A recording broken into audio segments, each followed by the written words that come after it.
know, a few weeks after the crash, it was not even that long, I think, I was trying to think of what are the lessons that I learned from this experience that I can apply to my life? Where do I need to take all of this?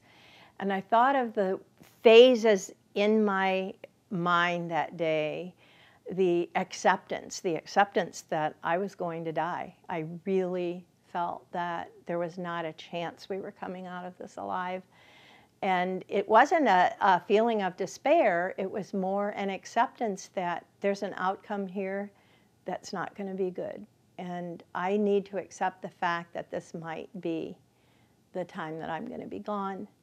And once I had that feeling of acceptance of it, it was like a calmness kind of, that all I did then was just pray. You know, I said some prayers to my dad, my grandpa, my mother, and I just wanted it not to be terrible for all of us and terrible for our families.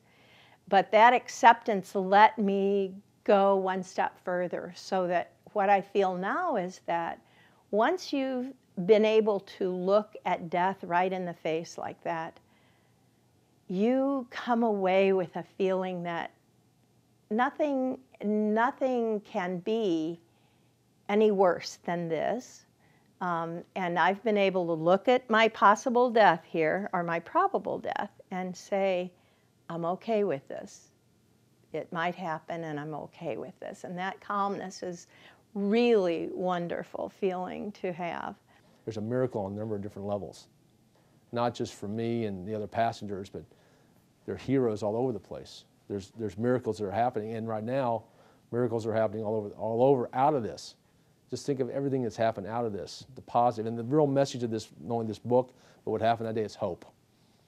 When the country was not really going in a good direction, there's a lot of things not down. All of a sudden you get a hero that people can identify.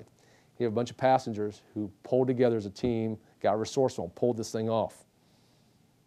And a group of people who weren't even supposed to be there, the first responders, who all of a sudden made their call to duty. And look how many people it's touched around not only the country but the world. And that's why I think this message resonates. And that's why I speak for the Red Cross, because the Red Cross's message is hope. My life is much fuller now. I say it's much fuller because things mean things to me more now. That doesn't really explain much, does it? Things mean things. Things like my family.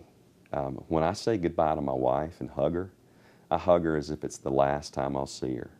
Because, quite frankly, January 15th showed me that life is so fleeting. When I kiss my kids for the last time, boom, you know, it's like I'll never see them again. Because the truth is, you know, for anyone who sees this, we have something in common, even though we've never met, and that is that none of us are going to live forever. None of us get out of life alive. Every one of us is going to die. And the takeaway, whether you remember my name, whether you remember I was in the Marine Corps or anything about this, but the takeaway is you got to know where you're going when you die. And if you don't, then you're never going to find the peace that passes all understanding and allows you and affords you the comfort of getting up every day and walking through this world without worry and without fear. Because that's what it's all about.